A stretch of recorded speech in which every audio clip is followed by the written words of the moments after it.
Thanks for watching this demo of Smoothcam cameras and video review software.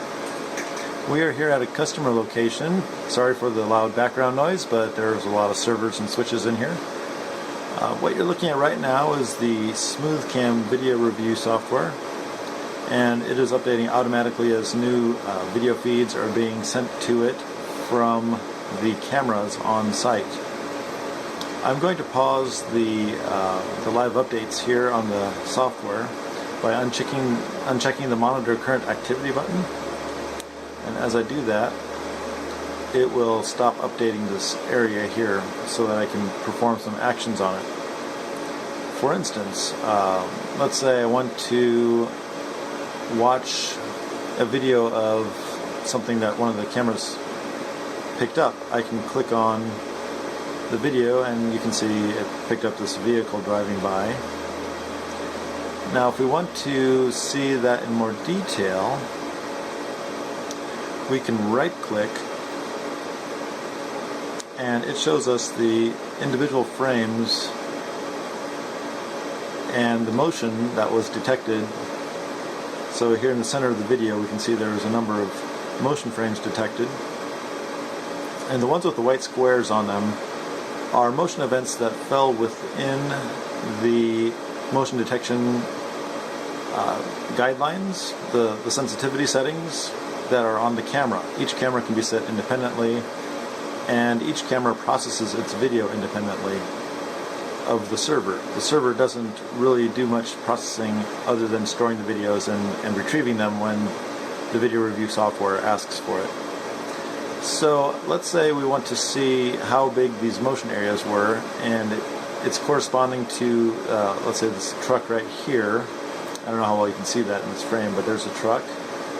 And so it's showing the change between this video and the next video were these two items. So if I left click on that, it will tell us how much of a change there was. There was one that was 106 pixels. If I click on that, it will highlight it in red. And if I click on the other item, which is 55 pixels, it'll highlight that in red. And then there was one more item that was 2 pixels. That's a little tiny bit of motion right up here, I believe. That was probably a bird in the sky or something like that. So this is a way you can tell how big the motion areas are. So let's say we want to see why weren't these two items picked up here. Well, one of them was 30 pixels, that's that one right there, and the other one was 10 pixels, and then we had a 3 pixels. So it sorts it by the size of the contiguous amount of pixels of motion. So if there's a whole bunch of like small frames because leaves blowing around, small bits of motion, that won't trigger the camera. Only larger areas of motion will. So as you can see, there's like hardly any, there's really no motion happening other than that vehicle exiting the frame here. So if we want to look at something else, let's say we'll look at an indoor shot. And I don't want to get anything that gets somebody's face for privacy purposes, but we'll go ahead and grab this one. There's an indoor shot of somebody working and another guy walking. And if you look at the, it's only going to show you the areas of motion, and it'll zoom in on them. We can make that a little bit bigger so that it's easier to see. So we'll go ahead and click here on the thumbnail size bar to make the thumbnail bigger. It's going to reload all the video frames, but there we can see the person that it was zooming in on there. Here there is some motion, the person walking. That's the one that we just looked at right there. And there's some other frames of motion, somebody walking by. So you're not trying to hunt through the frame with your eye to find out where the motion was. This actually zooms in on that, and that can be adjusted. So here's a person moving by clicking this zoom in on motion button. If I uncheck that and click update, it's going to show us the full frame, and I think you'll see the difference right away. So here's the full frames. It's like, okay, well, where's the motion happening in these frames? You'd have to kind of train your eye to see that. But with the zoom in on motion, it makes it much easier to see what's actually causing the motion there. Now up here we've got the cameras that we're currently searching. So today is the 11th of March 2014, and so we've got that as a start and end date, and it's approximately 3:04 in the afternoon, and we're looking at videos between the time of 2:58 and 3 o'clock p.m.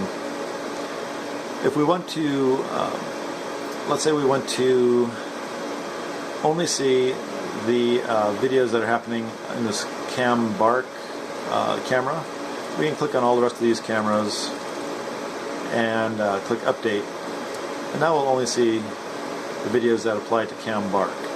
Let's say we also want to add in the Cam Main C and do a search.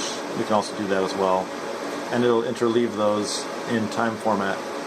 Now you notice there's some areas here missing. Well, that's because there was no motion during that time on the Cam Main C camera, but there was on the Cam Bark camera. So it'll only show you where there was motion.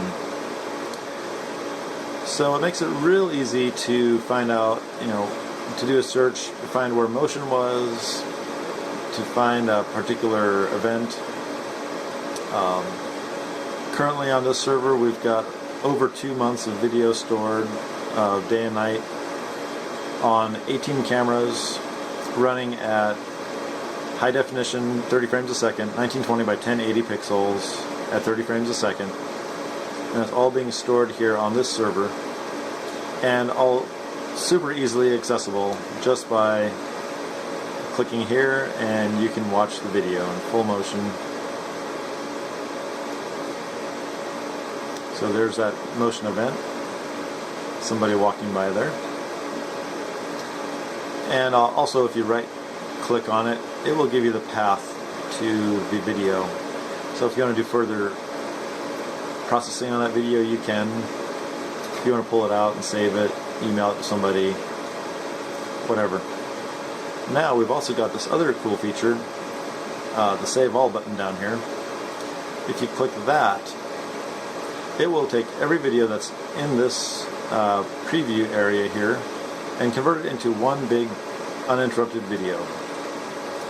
So it's going to ask for a name to save it as. We'll call it Test.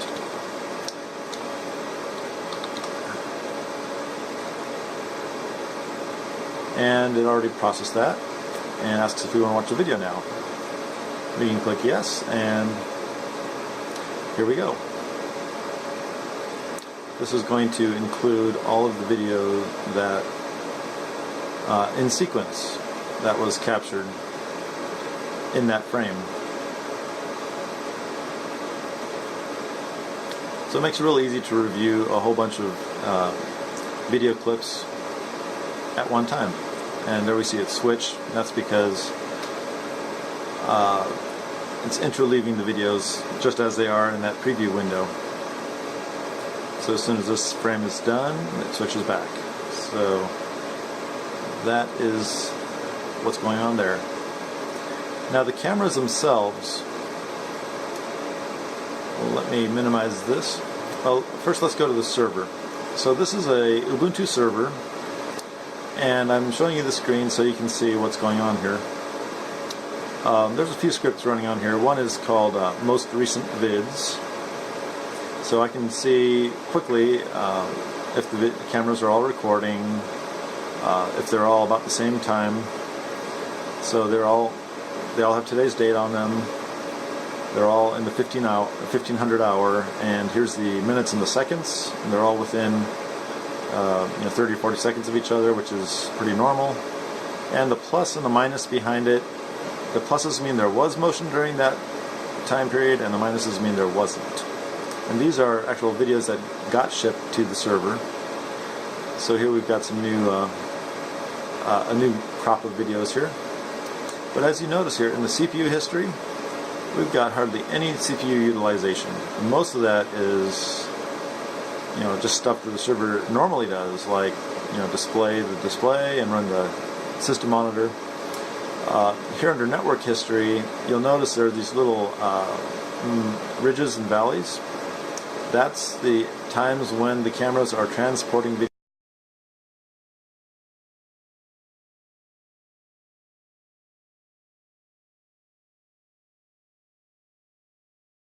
than about, I don't know, 10 or 12 megabytes a second, but commonly the cameras are doing their own processing, and they are keeping the network traffic down by throwing away videos that don't match the motion detection criteria. And finally, in this window down here, we are doing a tale on the server maintenance script. Here you can see we've got 7.9 terabytes, 7.4 terabytes in use, 165 gigs free, 98% full. So it says drive utilization is 98%, and here's when the drive utilization check was completed. We should get another one, 1510. I've got the server set to remove video.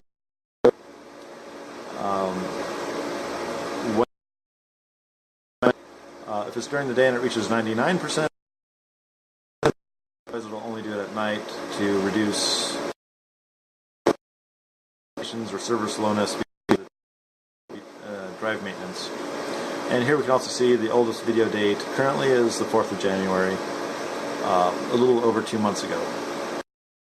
We can go up because we made to the encoding so that it actually stores less. Okay, now we're looking at an individual camera. As you can tell here, this camera, the root file system is 32 gigs or 30 gigs in drive manufacturer format. It's currently using 9.9 gigs, 19 gigs free. That's because right now it has connection to the server, which is this down here. Because it has connection to the server, it can ship off its videos right away. So it's only 36% utilized. It has some log files and other things stored on it presently, so that that's why it's using some of the storage space. On the camera happens in RAM, and so because of that, it doesn't require a whole lot of storage space. The only time it uses storage space is like right now when the server's going down for a maintenance reboot. The camera will store videos when it can't make a connection to the server. It'll store videos locally, and then once that connection comes back up, it'll ship onto the server. So as I was saying before, cameras is where all the magic happens, because the cameras are doing all the processing. None of the processing is happening on the server or in the video review software, other than retrieving and storing. So there's a full complement of log files. Look here, we've got a number of different log files that are being stored. Also, the cameras are all running the ability to serve up motion JPEG and individual JPEGs. So if you are running legacy software and you want to use these cameras with your legacy software, you won't get the performance of H.264, but you can still do it. And actually you can run them simultaneously with the legacy IPCam software and the new Smoothcam software at the same time. The Smoothcam software will store the H.264 with its motion detection algorithms, and you can run your old legacy software storing individual JPEGs or motion JPEGs with that software's motion detection algorithms. So that way you can get the best of both worlds using these cameras.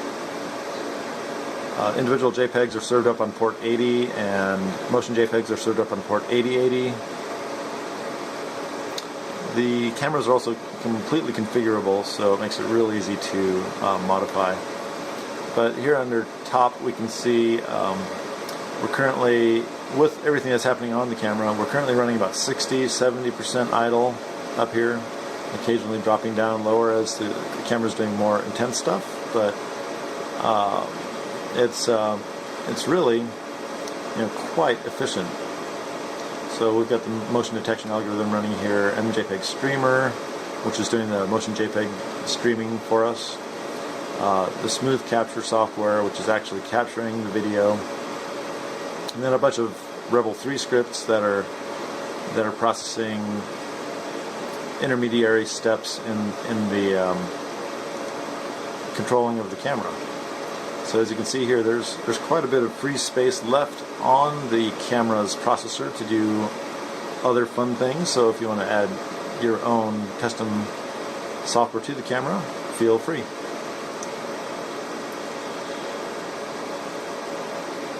So that's about it as far as I can think right now on what we can do with the cameras.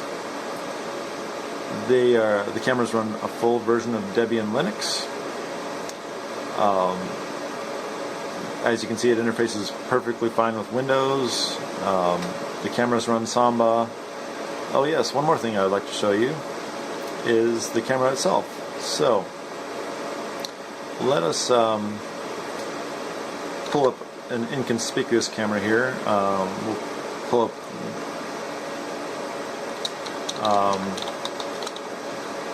I believe this is the camera here. Sometimes Windows has problems with name resolution, so we'll do it by IP address. Look at that, it works fine with IP address. Windows is strange that way. The cameras are running WinBind, so they do bind with the DNS server, their names with the DNS server. For some reason this Windows 8 machine sometimes does not care. As you'll notice from here, some cameras I accessed by name and some by IP address because for some reason Windows doesn't always do it right. I haven't looked into that, the reason why on this particular computer, but that's just one of those little technological glitches. Now each camera on it has, well, first of all you have access to all the files, including the videos, the raw videos themselves, other things before they get transferred off the server, but off to the server. But there's also this control script here, and this is how you can modify a lot of the settings on the camera. So here it's showing us a live feed from the JPEG feed on the camera. This is showing us a temperature graph. It's been running between 61.6 and 68.1 Celsius. It's on the climb because we are coming up to the hottest part of the day. And here you'll see the H.264 capture settings and the JPEG capture settings. Plus we also have motion detection settings. So we can have motion detection enabled or disabled. And here's where we can adjust the sensitivity. Here's where we can set up the servers, and we can set up multiple servers. So if you wanted to ship it off to a local server and an FTP server, when there's motion, you can do that. Plus we also have this administrative section, and here I can just do things like, ask how much space is left on the drive, and it'll populate that. I can make it bigger by clicking on the font icon there. And here you also can shut down the camera, reboot the camera, and you can rename the camera up here. So if you want to change the name of the camera, it's just as simple as modifying it there and clicking the rename button. So I hope this has been an interesting look into the Smoothcam complete video surveillance solution. This was designed from the ground up using some off-the-shelf components, but a lot of custom programming. I believe it's very hard to find something in this price range that has this level of quality and this level of configurability. So if you're interested, please go to respecttech.com. That's respecttech with one T.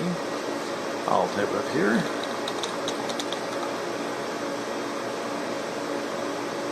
And if you go to the products page, you'll see the Smoothcam right there. and you can find out all about the specifications and the pricing. Plus our contact information is up here. Thanks for watching. Have a great day.